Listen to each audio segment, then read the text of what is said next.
Assalamualaikum warahmatullahi wabarakatuh. Kembali lagi di mata pelajaran komunikasi bersama saya. Nah, bagaimana kabarnya anak-anak semuanya? Semoga semakin sehat dan tetap semangat. Kali ini kita akan membahas mengenai menjaga standar penampilan diri.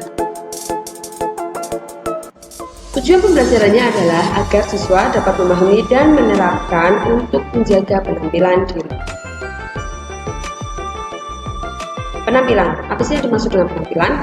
Nah, di dalam dunia industri pariwisata maupun perhotelan, penampilan merupakan hal yang paling penting karena di sini kita itu memberikan layanan berupa keramah tamahan. Nah, jadi penampilan itu merupakan center point atau pusat perhatian. Nah, penampilan yang rapi, sopan, itu akan membuat pelanggan dan kolega hormat kepada kita. Selain itu, penampilan juga dapat meyakinkan mereka untuk menjalin kerjasama maupun berkomunikasi. Penampilan juga akan menunjukkan apakah kita sudah kompeten atau belum. Nah, itu nanti seseorang yang sudah kompeten itu akan terpancarkan dari inner beauty-nya mereka, dari penampilannya mereka. Jadi secara harfiah, penampilan adalah bentuk citra diri yang terpancar dari seseorang sekaligus merupakan sarana komunikasi antara orang yang satu dengan orang yang lain.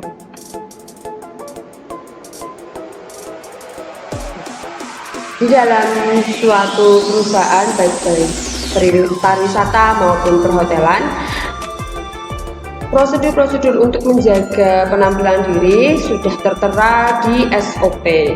Apa itu SOP? SOP adalah standar operating prosedur, yaitu pedoman yang berisi prosedur-prosedur yang harus dipatuhi guna tercapainya tujuan. Nah, tadi misalnya tujuannya adalah untuk menjalin komunikasi maupun kerjasama. Nah, jadi kita harus berpenampilan yang baik agar kita dapat meyakinkan para kolega maupun pelanggan.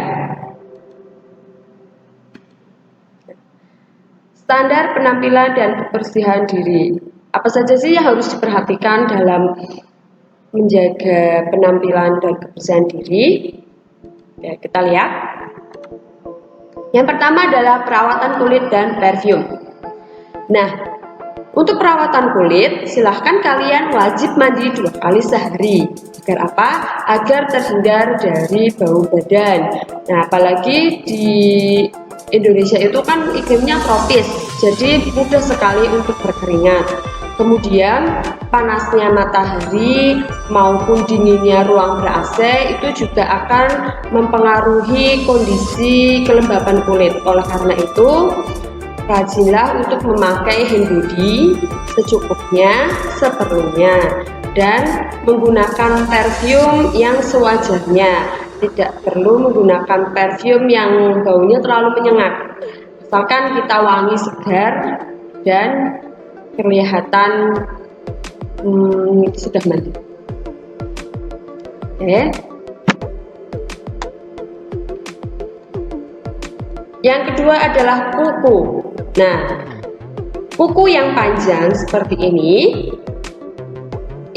tidak merupakan salah satu SOP yang berlaku, ya. Nih, kuku panjang yang seperti ini itu tidak berlaku. Jadi, orang yang bekerja di dunia perhotelan maupun di restoran harus memiliki kuku yang pendek seperti ini. Tidak boleh panjang, apalagi tidak boleh berkutek warna-warni, itu tidak boleh. Harus pendek dan bersih dari kotoran dari kita. Oke, coba sekarang dilihat kukunya kalian, apakah panjang-panjang dan hitam-hitam ataupun berkutek. Nah, tolong segera untuk dipotong. Ya, kita harus melatih sejak dini untuk siap bekerja di bidang perhotelan maupun di restoran. Kemudian yang ketiga adalah rambut. Nah, orang yang bekerja di dunia perhotelan maupun dunia pariwisata, tatanan rambut itu sebaiknya adalah dicepol ataupun digelung seperti ini bagi yang perempuan. Jangan sampai tergerai ataupun rontok.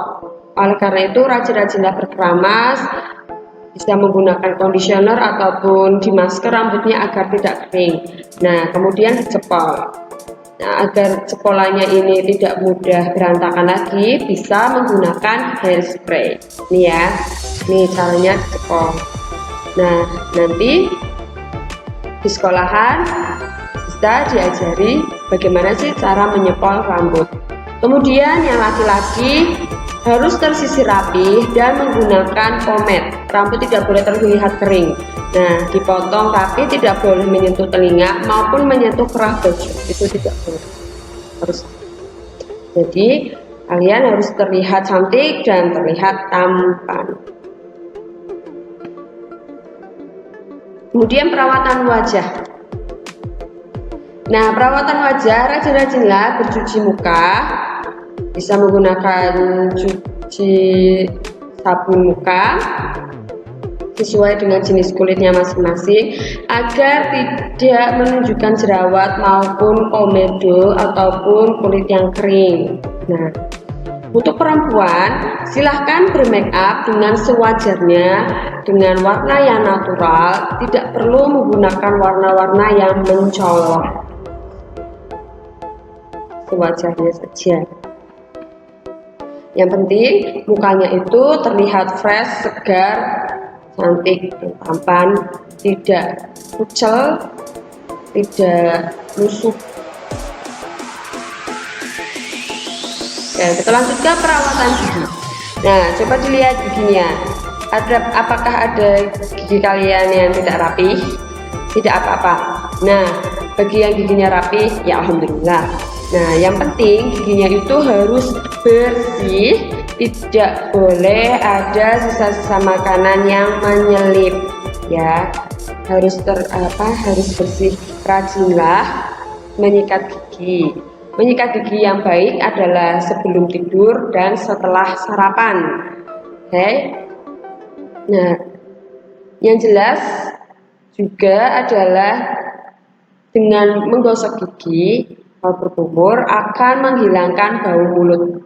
Ya, jadi giginya itu harus bersih, tidak ada bekas sisa makanan dan tidak bau mulut. Oke.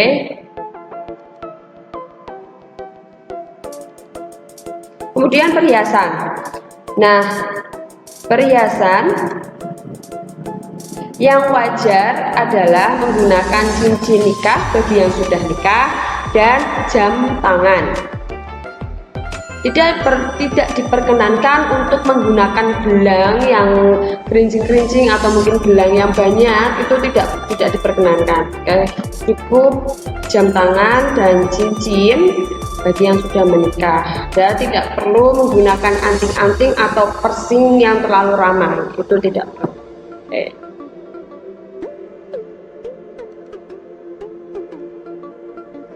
Kemudian postur.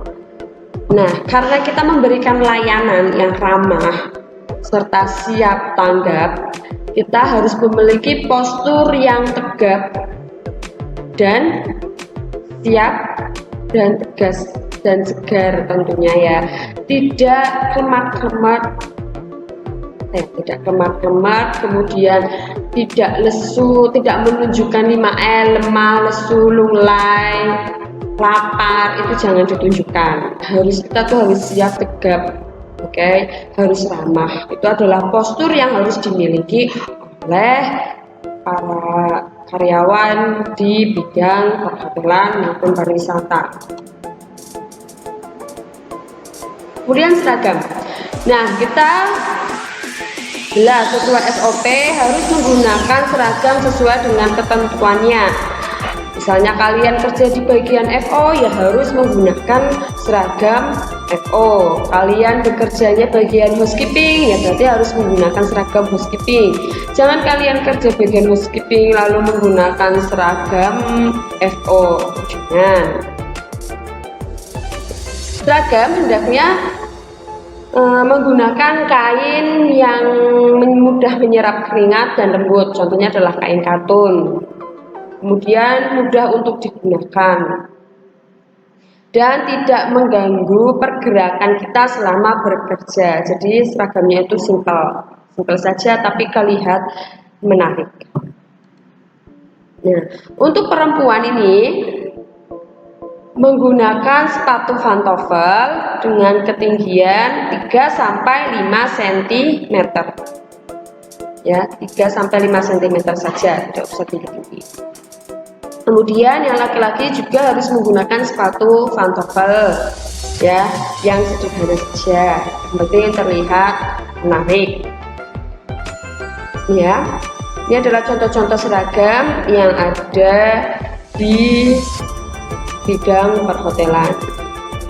Yang perempuan bisa menggunakan celana panjang ataupun rok sebatas lutut kaki, sedangkan yang laki-laki wajib menggunakan celana panjang. Ini biasanya adalah seragam front office menggunakan blazer.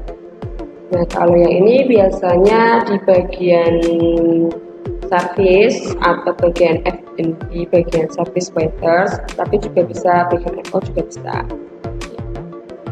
Nah, kemudian yang perempuan boleh pakai stocking, boleh, silahkan menggunakan stocking warna kulit atau warna hitam seperti ini, itu boleh, tidak usah menggunakan warna stocking dengan warna yang aneh-aneh, itu jangan. Harus sesuai SOP yang berlaku pada perhotelan tersebut. Ya, baik, sekian pembelajaran kali ini. Saya harap kalian dapat menerapkan untuk menjaga penampilan diri.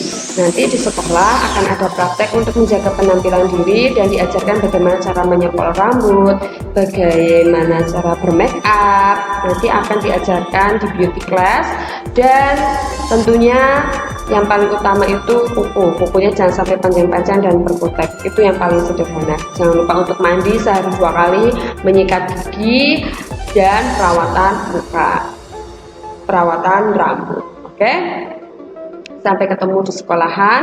Jangan lupa untuk mengerjakan tugas-tugasnya dan tetap menjaga kesehatan diri agar terhindar dari virus corona. Sekian, wassalamualaikum warahmatullahi wabarakatuh.